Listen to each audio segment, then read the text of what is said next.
全保证，浑身湿透了，回家得洗澡换衣服。Hello， 大家好，我是在日本收破烂的露露。我今天起来晚了，脸没洗，牙没刷，头发也没梳，孩子没人开，然后带他出来取货，而且外面还是下的大暴雨。你们可以看一下，我等会儿要穿着雨衣冒雨去干活啊。二胎的意义在哪里？看二胎，我们要准备干活了，看一下。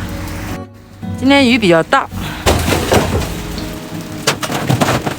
还有那些东西，一个一个收拾。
下雨天，别看不起眼，他妈，里边石头一下子装满车了，哎，里面有好多电动工具啊，值钱的东西，好多好多啊，里面，看看，超长了的，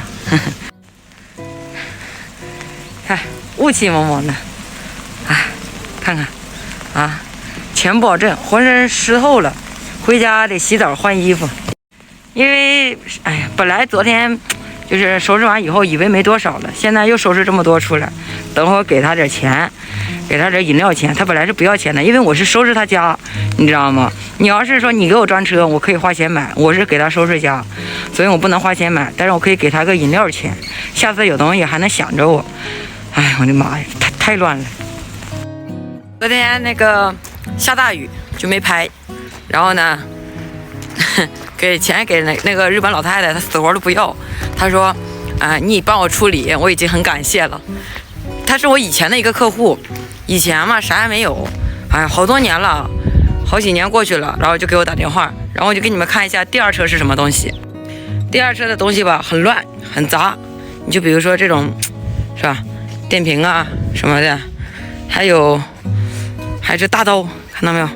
大刀，我看那个回流工具里面有这个大刀啊，这个大刀，还有这个啊，像古董似的哈，对不对？还有一个铜碗啊，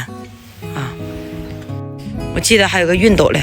你看一下，这边就是都是回流工具。第二车的东西吧，全部都是回流工具啊，全部都是回流工具，一些对吧？这边真乱。一些那个扳子呀什么的都在这边，你看，电动工具啊，还有这些扳子呀，还有这些都是回流工具啊，什么老虎钳啊什么的，都是回流工具。第二车基本上都是。我俩车一共拉回来将近800公斤，我就算是卖铁的话，也将近能够卖4、5万日元。而且不光有铁，还有铜啊，对吧？还有那个工具啊、线啊什么的都有，是吧？然后全部当铁卸了，然后呢，我这个钱呢就是我自己得的，应该有4、5万日元吧，对吧？这就是给我打的电话，我去过他那个老太太家，好几年前的，你知道吗？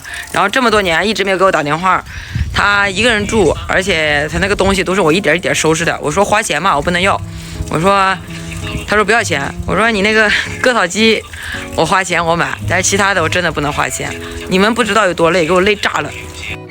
这2趟应该挣了2、3千人民币啊，2、3千人民币，你们觉得怎么样呢？对不对？挺好，你们觉得挺好，鼓掌。这期的视频呢就给你们分享到这边，然后呢下期视频呢就给你们分享一下，就是这个就是这个车啊，买车这个事儿，就是什么样的车啊，然后呢我以后要出去溜货了。